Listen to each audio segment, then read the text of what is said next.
Esperar até 9h25 o pregador chegar, o pregador não chegou, a irmã chegou, a irmã já estava. A irmã pregou sobre a aprovação momentânea, resultará em peso de glória, enfim. Começou, né? Começou a pregar, ela leu o texto. 9h40, 9h42 chegou o pregador.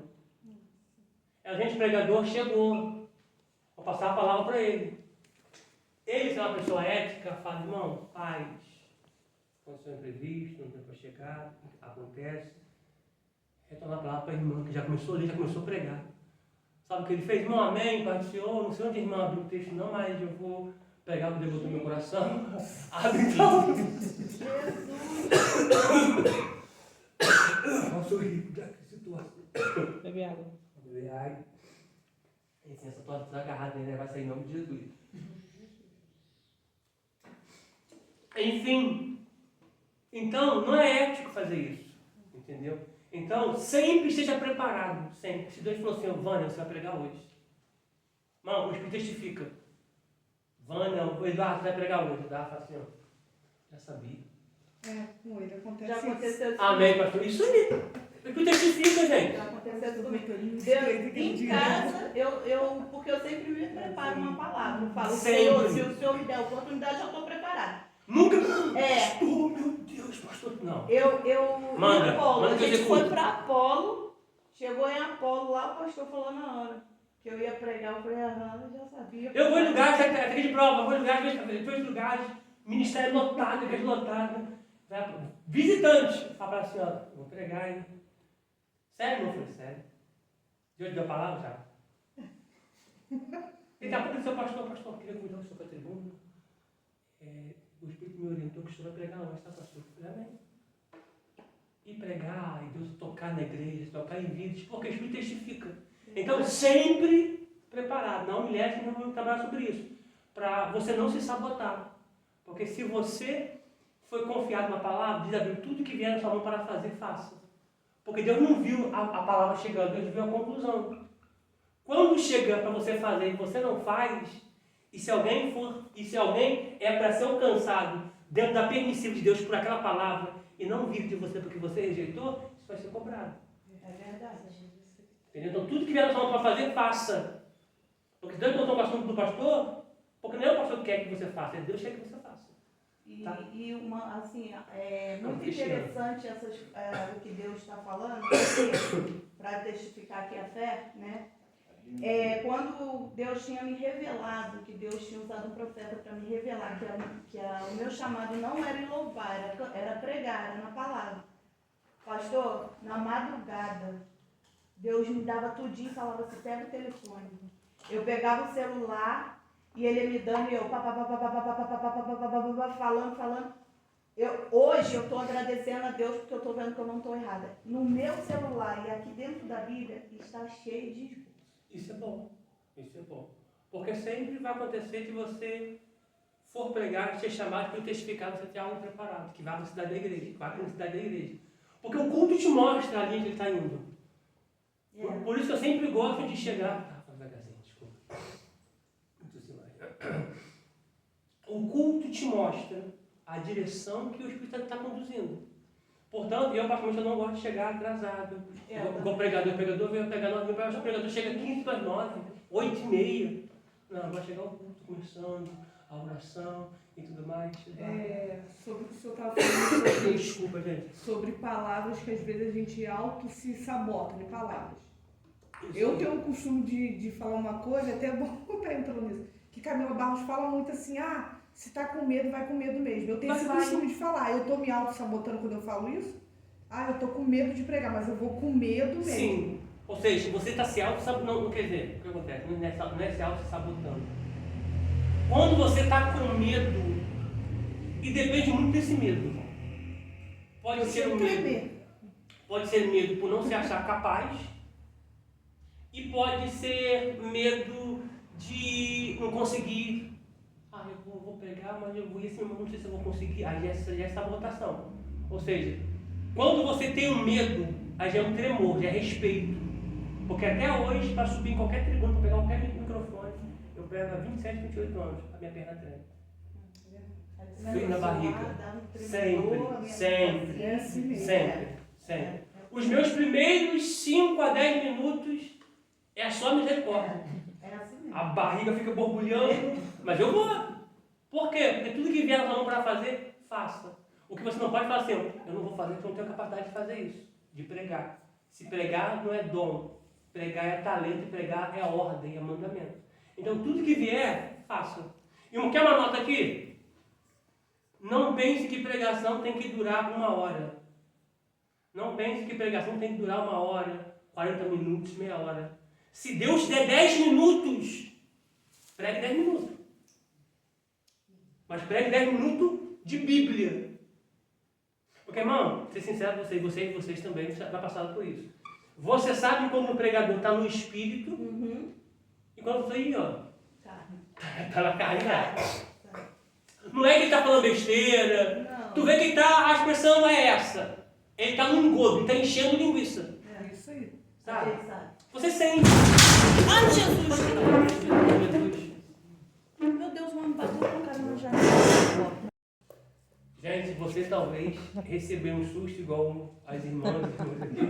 É porque alguém bateu no vidro aqui da igreja, enfim. Precisava de ajuda. Mas vamos lá, retomamos. Então, a parte sobre tudo que vier só para poder fazer, faça, mas faça de forma as suas forças, é por conta disso.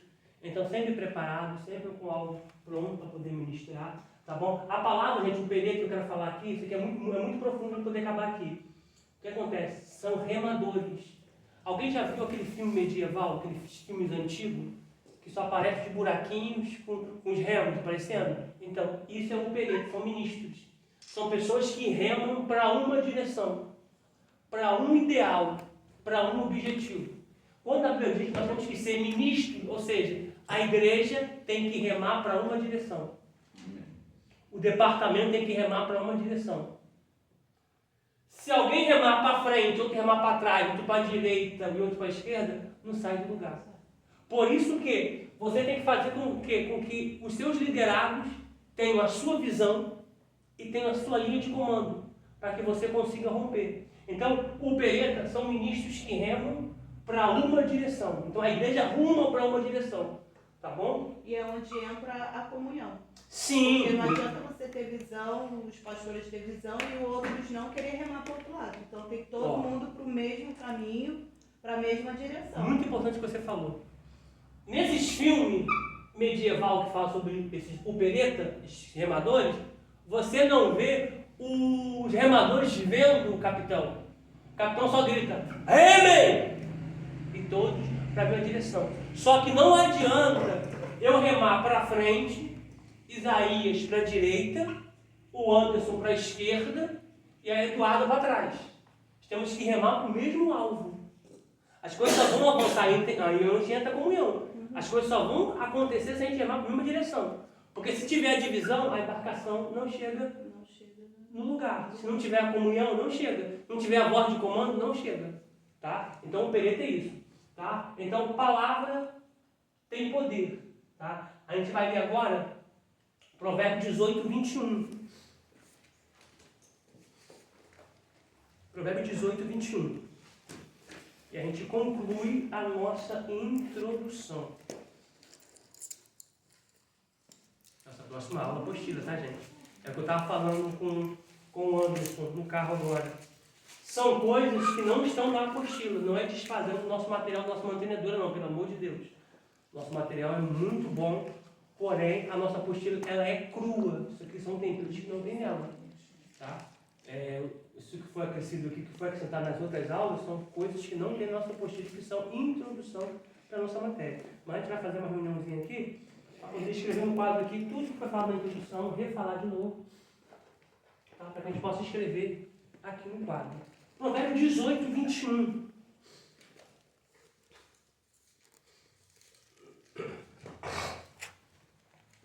Se você puder, sublime, por favor. Provérbio 18, 21. Acharam? Amém. Ó. O poder. Acharam? Aliás, a vida e a morte, acharam? Amém. A vida e a morte estão no poder da língua. Aquele que a ama comerá do fruto dela.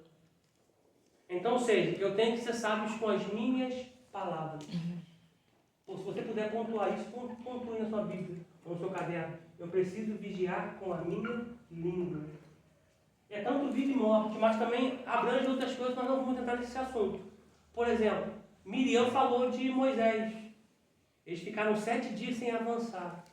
Então, às vezes, tem coisa travada na minha vida, porque às vezes eu falo demais. Aí Deus está falando assim, poxa, você era para estar 7 dias à frente, está 7 dias atrasado, porque tu tocou em quem não tinha nada a ver. Então, a vida e a morte no poder da língua. O salmista diz assim, olha, coloca um guarda na minha boca. Por que ele diz isso? Para que não viesse falar demais. Tá? Criar para fazer. João capítulo 1, versículo 3. Vamos abrir? João capítulo 1, versículo 3. João capítulo 1, versículo de número 3.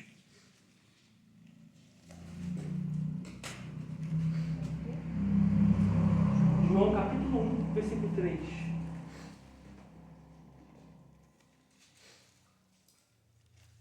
Isso aqui é muito poderoso, o texto aqui. Acharam? João capítulo 1, versículo 3. Diz assim, ó.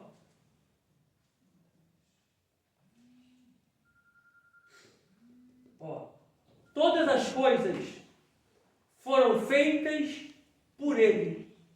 E sem Ele, Nada. sublinha nada aí, por favor. E sem Ele, nada do que se foi feito se fez. E sem Ele, nada do que se foi feito se fez. O que é o nada, gente? Vou falar com vocês mais um pouco à frente. Ó. Quadro. Como Deus faz para criar o nada? Poder da palavra e contração e emanação. Shifiró. De Deus. Na Bíblia nos fala que Deus saiu do sul, olha que tremendo, Deus saiu do sul, do leste e oeste e se concentrou no norte. Tá? Aí eu botei uma ilustração aqui, ó. Norte, sul, leste, oeste. Vamos ler Jó 26, do 7 ao 10. E olha que tremendo. Sublinhou na sua Bíblia nada aí em João capítulo 1, versículo 3, né? Sublinhou, gente? A frase nada. Ó, Jó, capítulo 26.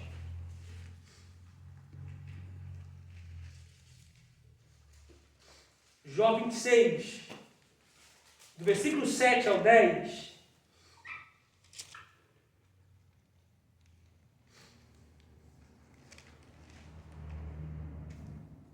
Acharam? Amém. Jó 26, 7. A gente nem vai ler até o 10, né? Mas são 7 só. Amém? Amém. Espera a Cristina abrir. Tá? Jó 26, do 7 ao 10. 26.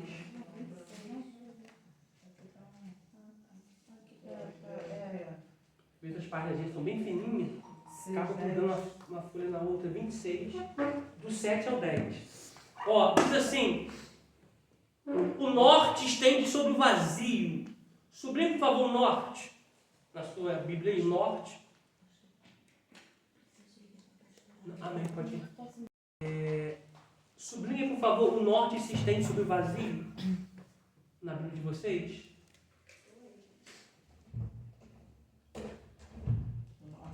Se estende sobre o vazio.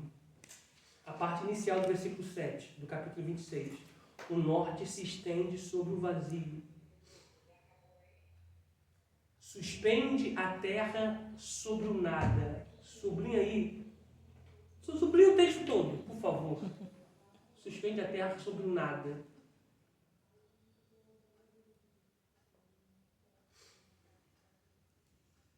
Você entendeu o texto? O norte estende sobre o vazio. Que vazio é esse? Suspende a terra sobre o nada. Para o nada existir, Deus teve que sair do sul, Deus está em tudo.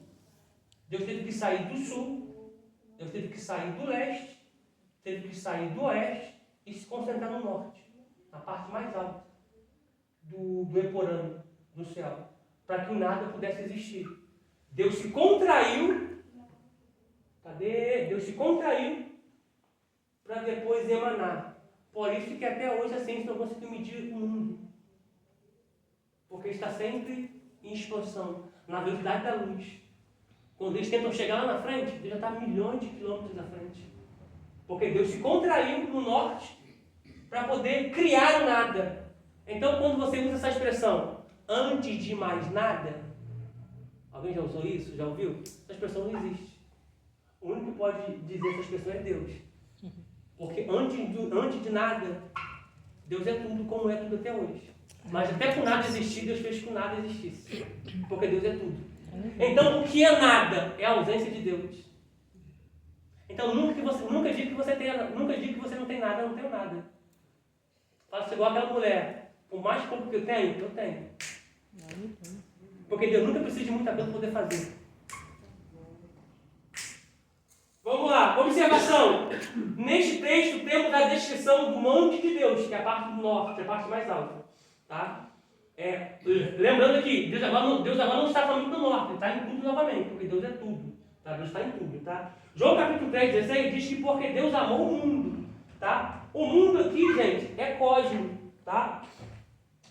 Tudo que ele criou, porém, de tudo que foi criado no mundo, seja ele físico e espiritual, somente os anjos e os seres humanos têm a capacidade de crer. Os animais não têm capacidade de crer. Mas os anjos, sejam eles da luz ou das trevas, ele crê. Sabia que o diabo crê? Vou repetir. Sabia que o diabo crê? A palavra crer significa crente. Depois você ouve dizer assim, ó, crente até o diabo é. Isso não faz mal não, irmão. Porque crer é isso, é ser crente. Só que ele não crê por arrependimento. Nós cremos por arrependimento para a vida eterna. Ele não crê por arrependimento nem para a vida eterna. O único que crê para arrependimento e para a vida eterna somos nós. Beleza? Pontuado até aqui? Há alguma dúvida? Tirou foto, vida? Quer que eu deixe ou quer que eu apague? Vai deixar? Bom, beleza então. Tá? Vou apagar só agora? Agora tem que apagar mesmo. Tá? Porque agora passar um negocinho pra gente aqui na nossa reunião rapidinho, gente. Só pra gente poder alinhar só isso aqui só. Você que entrou depois da matrícula introdutória, que você tem a base, tá? Você tem uma noção, uma ideia.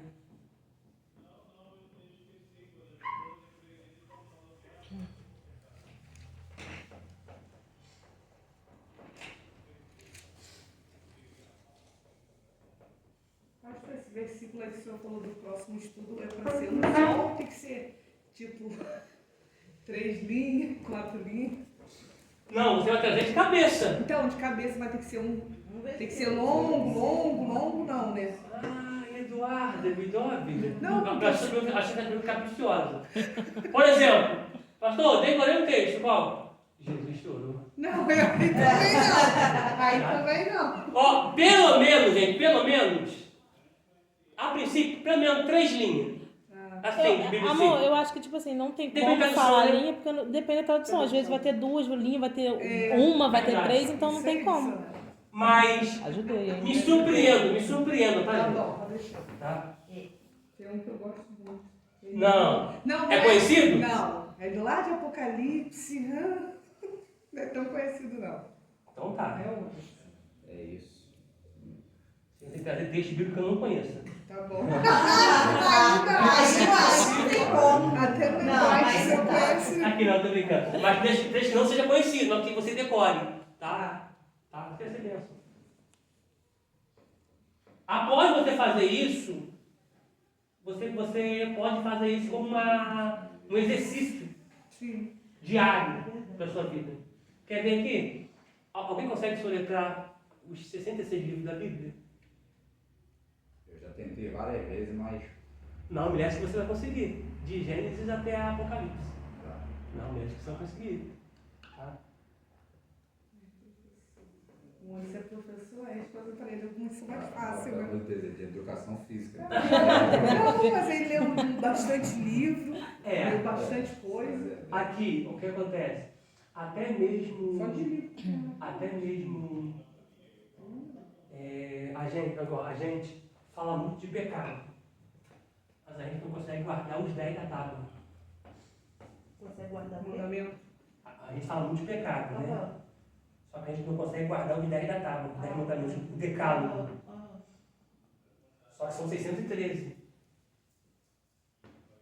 Toda criança judia no tempo bíblico, eles aprendiam dos 5 aos 10 anos de idade, desde o Bereshit até o Devarim.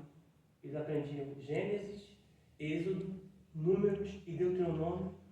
Aliás, Gênesis, Êxodo, Levítico, Número e Deuteronômio de cabeça. Eles sentavam, quando eles tinham de 10 até 12 anos, eles sentavam na roda, vinham os sábios mais antigos, que eram doutores da lei, e interrogavam a criança, assim como fizeram com Jesus. Se ele errasse uma lei, se ele errasse uma observância, os pais eram reprovados por conta do filho. Imagina, criança de 5 a 10 anos, de 5 a 10 até 12 anos, aprendiam os 5 livros da Bíblia de cabeça. A gente não consegue guardar os 10 da tábua. Nossa. É Deus. Trabalha na minha mente. Muito bem. Ó, vamos lá, gente. Amor, vai cancelar esse e botar outro ou pode deixar? Quer cancelar e colocar outro? Pode ser, né? Tá, beleza.